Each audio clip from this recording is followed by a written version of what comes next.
여러분 안녕하십니까? 지난 26일부터 사흘간에 걸쳐 전해드린 저희 TJB 총선 여론조사 결과를 살펴보니 주목할 만한 특이점이 있었습니다. 민주당 후보가 사라진 세종갑은 정당을 보고 투표하겠다는 응답이 가장 많았고 지역과 비례대표를 분리하는 교차 투표 양상도 뚜렷해 판세에 어떤 영향을 미칠지 주목됩니다. 보도에 조혜원 기자입니다.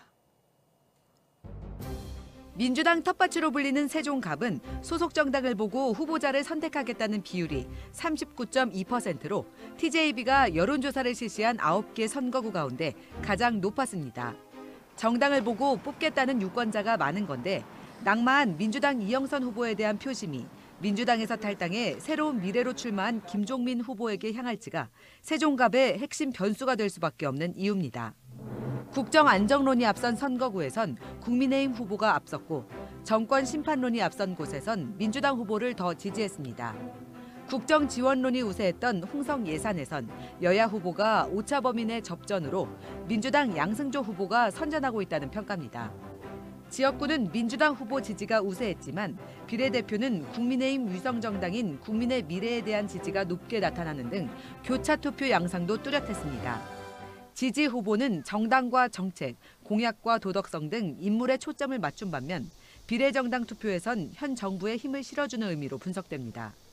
현역들이 인지도도 높고 또 아무래도 이제 그 귀에 있기 때문에 많이 민주당을 지지하는 측면이 있고요. 그러나 이제 비례 같은 경우에는 이제 균형체의 어떤 역할을 지금 하고 있기 때문에 정권 심판론이 51.8%로 가장 높았던 유성을에선 조국혁신당 지지도가 가장 높았는데 R&D 예산 삭감 문제로 인한 정권 심판 분위기가 짙게 형성됐기 때문으로 분석됩니다. 한편 적극적 투표층은 민주당을, 소극적 투표층은 국민의힘을 지지하는 경향을 보였는데 유권자의 투표 참여율 또한 이번 선거의 승부를 결정짓는 핵심 요소입니다. 이번 여론조사는 TJB와 충청투데이가 지난 23일과 24일 조원 CNI에 의뢰 실시됐으며 자세한 내용은 중앙선거 여론조사심의위원회 홈페이지에서 확인할 수 있습니다. TJB 조혜원입니다. 22대 총선을 앞두고 선관위가 주관하는 대전 서구갑 후보자 토론회가 TJB에서 열렸습니다.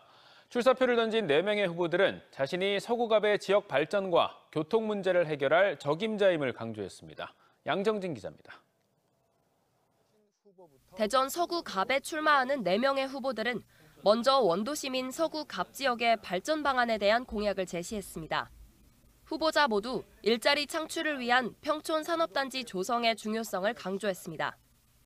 좋은 기업의 유치는 무엇보다도 기업들에게 인센티브, 세제 계획이라든지 재정 지원, 주거 환경 지원 등의 이런 지원이 뒤따라야 할 것입니다. 2,500세대 정도의 흑성리 도시개발 사업 진행하도록 하겠습니다. 평촌 산업단지 지어놓고 그 안에는 우량 기업을 적극적으로 유치해서 산업단지 조성을 통한 양질의 일자리를 만들겠습니다. 산업단지 입주 기업과 지역 주민의 편의를 위해 교통환경을 획기적으로 개선하겠습니다. 재개발 사업이 원활하고 신속하게 추진될 수 있도록. 평촌 산단의 경우에는 지금 석유화학 업종 등이 포함되어 있는데 서구갑 지역이 중장기적으로 발전하려면 공해가 적으면서 전망은 더 밝은 첨단 산업에서 발전의 해답을 찾아야 합니다. 외곽 지역과 원도심의 교통 소외 문제에 대해 국민의힘 조수연 후보는 근본적으로 둔산동의 일자리가 집중된 점이 문제라며 분구를 재차 강조했습니다. 서구갑 지역을 자생도시, 자족도시를 만들지 않는 이상 어렵다라고 생각을 합니다. 양질의 일자리 서구갑에 빨리 마련을 해야 될 것 같습니다. 민주당 장종태 후보는 지하철 2호선 트램과 광역철도망 완공과 함께 지선을 넣어 개발 지역 교통 수요 해결을 약속했고 반드시 지선을 넣어서 지금 개발되고 있는 지역의 교통 수요까지를 전부 해결할 수 있도록 조치를 해 나가야 할 것입니다. 새로운 미래 안필용 후보는 민간이 아닌 국가 주도의 대중교통 확대가 필요하다고 강조했습니다. 트램 건설, 광역교통망 구축, 서대전 IC 인근 교통환경 개선으로 그동안 상대적으로 소외받았던 서구갑의 교통환경을 획기적으로 개선하겠습니다. 무소속 유지곤 후보는 AI 기술을 활용한 스마트 교통체계 구축을 제시했습니다. 마을버스 시스템에서 사용자가 편하게 예약을 하면 AI가 운행 코스를 계산해서 효율적으로 변경해주는 방식입니다. 이미 다른 곳들이 하고 있고요. 효과도 좋았습니다. 한편 민주당 장종태 후보는 구청장 경험을, 국민의힘 조수연 후보는 집권 여당의 힘을, 새로운 미래 안필용 후보는 국회 보좌관으로 유일한 국회 경험을, 무소속 유직원 후보는 이공계 출신과 소상공인 경험을 내세워 지역 발전을 이끌겠다고 약속했습니다.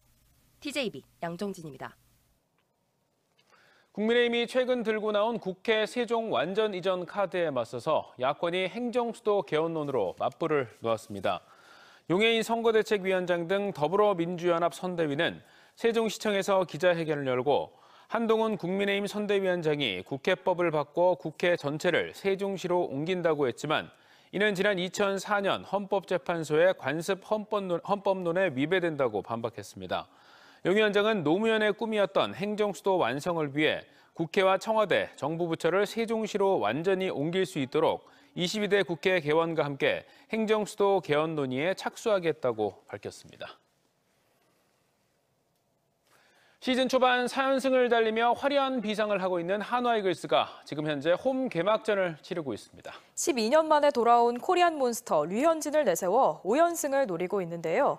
홈 개막 3연전이 모두 매진됐다고 하는데 현장에 나가 있는 취재기자 연결해서 현재 상황 알아보겠습니다. 조형준 기자 전해주시죠.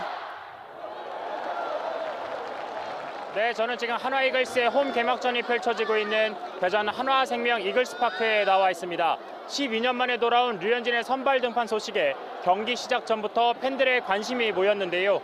기념품 가게에는 류현진의 이름이 새겨진 유니폼을 구입하려는 팬들로 북적였고 12,000석의 좌석도 모두 가득 찼습니다. 오늘뿐 아니라 주말까지 이어지는 홈 개막 3연전이 모두 매진됐는데 개막 시리즈 정경기 매진은 한화 구단 역사상 처음 있는 일입니다. 현장에서 만난 팬들의 목소리 직접 들어보시겠습니다. 저는 개막전부터 티켓팅 성공해서 오게 돼서 정말 기쁘고 오늘 꼭 이겼으면 좋겠다고 생각하고 있어요.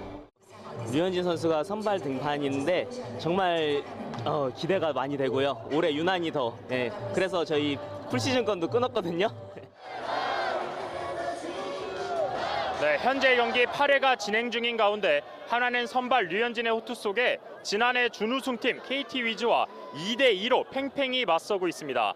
지난 23일 LG와 원정 개막전에서 다소 부진했던 류현진은 오늘 삼진 9개를 곁들이며 6이닝을 단 2실점으로 막았지만 승패 없이 물러났습니다. 한화는 현재 4승 1패로 2위에 올라 있는데요. 개막전 이후 5경기에서 4승을 거둔 건 한화가 정규 시즌 3위를 차지했던 지난 2006년 이후 18년 만입니다. 류현진 복귀 이후 투타에서 모두 안정된 경기력, 많이 달라진 경기력을 보이며 순위가 많이 올라와 있는 한화는 이번 주말 3연전을 통해 어디까지 비상할 수 있을지 팬들의 관심이 모입니다. 지금까지 대전 한화생명 이글스파크에서 TJB 조형준입니다.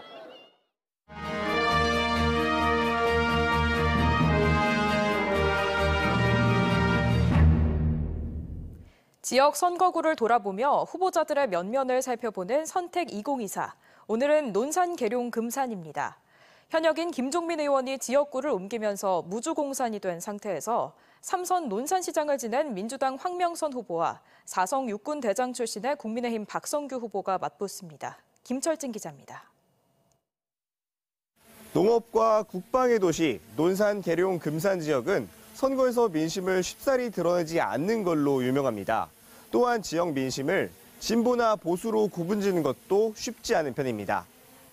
실제 현재 선거구로 개편된 이후 17, 18, 19대 총선에선 보수 후보가, 20, 21대 총선에선 진보 후보가 당선됐고 최근 치러진 대통령 선거와 지방선거에선 또다시 보수 후보의 손을 들어준 바 있습니다. 이번 선거에선 현역인 새로운 미래 김종민 의원이 세종갑 출마를 선언하며 무주공산이 된 가운데 3선 논산시장을 지낸 더불어민주당 황명선 후보와 4성 육군장군 출신 국민의힘 박성규 후보가 맞대결을 펼칩니다. 황명선 후보는 3선 시장 경력의 행정 전문가로서 지역 발전을 이끌 적임자임을 강조합니다.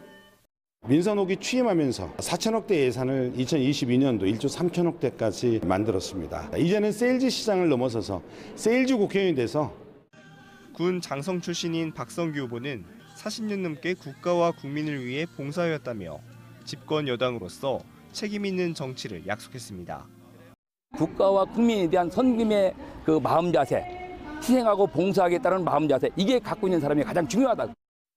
지역 공약과 관련해 황 후보는 지역 경제를 활성화할 수 있는 일자리 마련과 농민들의 삶을 유지할 수 있는 법안을 제시합니다.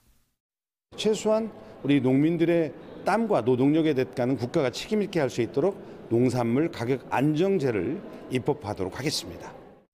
박 후보는 지역 소멸에 맞설 수 있는 3대 전략으로 국방산업도시와 관광도시, 스마트팜형 농업도시를 제시합니다. 국방 친화적인 지역이라는 게 가장 큰 강점이죠. 그래서 논산과 계룡, 그다음에 금산까지 확대해서 국방 벨트로 이렇게 묶어서 국방 산업도시로 만들겠다.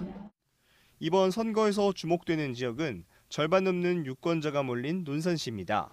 선거구가 개편된 지난 17대 총선 이후 5차례 총선에서 논산에서 이긴 후보가 모두 당선됐기 때문입니다. 양당 후보 외에도 지난 19대 총선에서 새누리당 후보로 출마했던 이창원 후보가 무소속으로 출마해 전체 선거구도에 어떤 영향을 줄지도 관심입니다. TJB 김철진입니다. 지난해 이상 고온으로 벚꽃이 다 져버려 울상이었던 벚꽃 축제장들이 올해는 이상 저온으로 벚꽃이 피지 않아 애를 태우고 있습니다. 하지만 이번 주말 낮 기온이 20도 가까운 포근한 날씨가 예보돼 극적으로 개화를 이룰 수 있을지 주목됩니다. 이수복 기자의 보도입니다. 지난해 이상 고온으로 벚꽃이 일찍 져버려 벚꽃 없는 벚꽃 축제가 된 대청호 벚꽃 축제. 중요한 건 꺾였지만 그냥 하는 축제로 주목을 받았지만 아쉬움은 한가득이었습니다. 올해는 벚꽃나무 앞에서 겨울철 캐롤송까지 부르며 늦게 펴길 기원한 여파일까.